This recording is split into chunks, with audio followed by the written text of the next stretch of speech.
अच्छा, हमारे शरीर में ना एक छोटा सा गुमनाम सा हीरो है जो पर्दे के पीछे काम करता है, खासकर तब जब हम कुछ मजेदार तला भुना खाते हैं। आज हम उसी अंग यानी पित्ताशय या जिसे गॉल ब्लैडर कहते हैं, उसके रहस्यों को समझेंगे। कभी सोचा है कि वो जो मजेदार सा चीज़बर्गर और फ्राइज हम खाते हैं, उसके बाद असल में शरीर के अंदर होता क्या है? जैसे ही ये फैटी खाना हमारे पाचन तंत्र में पहुंचता है ना, एक बहुत ही कॉम्प्लेक्स प्रोसेस शुरू हो जाता है और इस कहानी का एक गुमनाम हीरो पर्दे के पीछे से अपना काम शुरू कर देता है। हाँ, तो ये अंग पर्दे के पीछे रहकर ही काम करता है। इसका मिशन क्या है? मिशन है हमारे खाए हुए फैट को तोड़ना, ताकि शरीर उसे आराम से पचा सके। समझिए कि ये पाचन तंत्र का एक बहुत ही जरूरी खिलाड़ी है। तो चलिए इस अंग की दुनिया में थोड़ा और गहरा उतरते हैं। हम बात कर रहे हैं पित्ताशय की। देखिए, ये सिर्फ एक स्टोरेज टैंक नहीं है, बल्कि एक बहुत ही कॉम्प्लेक्स मशीन का हिस्सा है। तो सबसे पहले आइए इसकी बनावट को समझते हैं कि ये दिखता कैसा है और है कहाँ। तो ये छोटा सा अंग है कहाँ? ये लिवर के ठीक नीचे पेट के ऊपरी दाहिने हिस्से में बड़े आराम से टिका होता है। इसका साइज देखिए, सिर्फ 7 से 10 सेंटीमीटर का है, लेकिन ये अपने अंदर 50 मिलीलीटर तक पित्त यानी बाइल जमा कर सकता है। छोटा पैकेट, बड़ा धमाका। अब पित्ताशय के 3 मेन हिस्से होते हैं। चलिए एक एक करके देखते हैं। पहला है फंडस, जो इसका गोल सा निचला सिरा है। और मजे की बात यह है कि अगर पित्ताशय में कभी सूजन आ जाए तो डॉक्टर्स कभी-कभी इस हिस्से को पेट के बाहर से भी महसूस कर सकते हैं। ठीक है, फंडस के बाद आता है बॉडी। जैसा नाम से ही पता चल रहा है, ये पित्ताशय का बीच का सबसे बड़ा हिस्सा है। असल में यहीं पर सारा पित्त जमा होकर रहता है। और आखिर में आती है इसकी गर्दन यानी नेक। ये एक पतला संकरा हिस्सा है जो एक बहुत जरूरी जंक्शन का काम करता है। यही वो जगह है जो पित्ताशय को पित्त की नलियों के पूरे नेटवर्क से जोड़ती है। समझिए कि यहीं से पित्त अपनी आगे की यात्रा शुरू करता है। तो ये पित्त का रास्ता कैसा दिखता है, चलिए इसको समझते हैं। पित्ताशय की गर्दन से निकलकर ये एक छोटी सी नली में जाता है जिसे सिस्टिक डक्ट कहते हैं। फिर ये नली लिवर से आने वाली एक और नली से जुड़कर एक कॉमन यानी मुख्य पित्त नली बनाती है।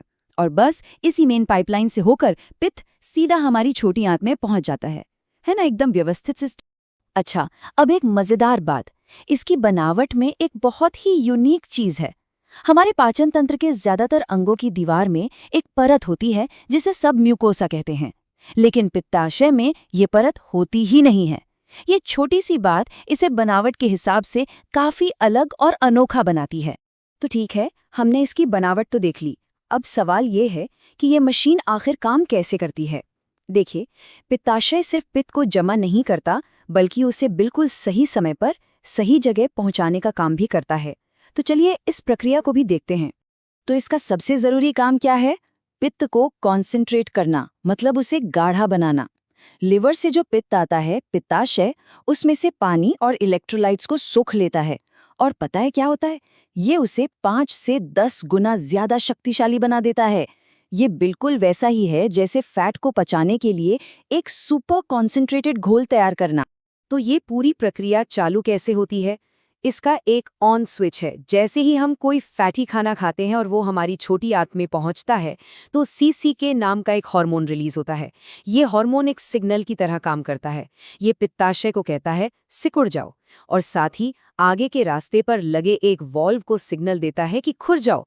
और नतीजा, वो जो गाढ़ा वाला पित्त था वो तेजी से आंत में पहुंच जाता है और फैट को पचाने का अपना काम शुरू कर देता है। ये सिस्टम ज्यादातर तो बड़े अच्छे से काम करता है, लेकिन जैसा हर मशीन के साथ होता है, कभी-कभी इसमें भी गड़बड़ी हो जाती है।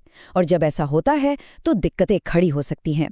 तो चलिए अब पित्ताशय से जुड़ी कुछ आम खराबियों पर एक नज़र डालते हैं। तो सबसे आम प्रॉब्लम क्या है? पित्त की पथरी या गॉल स्टोन्स। ये भी 2 तरह की होती हैं। सबसे कॉमन है कोलेस्ट्रॉल की पथरी। ये तब बनती हैं जब पित्त में कोलेस्ट्रॉल और बाकी चीज़ों का बैलेंस बिगड़ जाता है। और दूसरी होती है पिगमेंट की पथरी, जो बिलीरुबिन नाम के एक पदार्थ के ज़्यादा हो जाने से बनती है।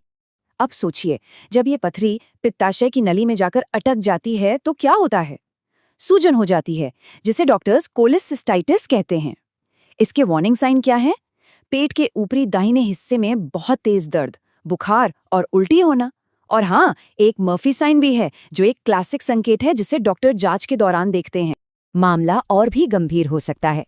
अगर ये पथरी पित्ताशय से निकलकर मेन पाइपलाइन यानी कॉमन बाइल डक्ट को ही ब्लॉक कर दे, तो लक्षण पूरे शरीर में दिखने लगते हैं। इसमें पीलिया होता है, जिसमें त्वचा और आंखें पीली पड़ जाती हैं। मल का रंग मिट्टी जैसा हो जाता है और यूरिन का रंग बहुत गहरा। यहाँ तक कि त्वचा में खुजली भी हो सकती है, क्योंकि पित्त के सॉल्ट्स शरीर में ही जमा होने लगते हैं। तो इतनी सारी समस्याओं का पता कैसे लगाया जाता है और इनका इलाज क्या है?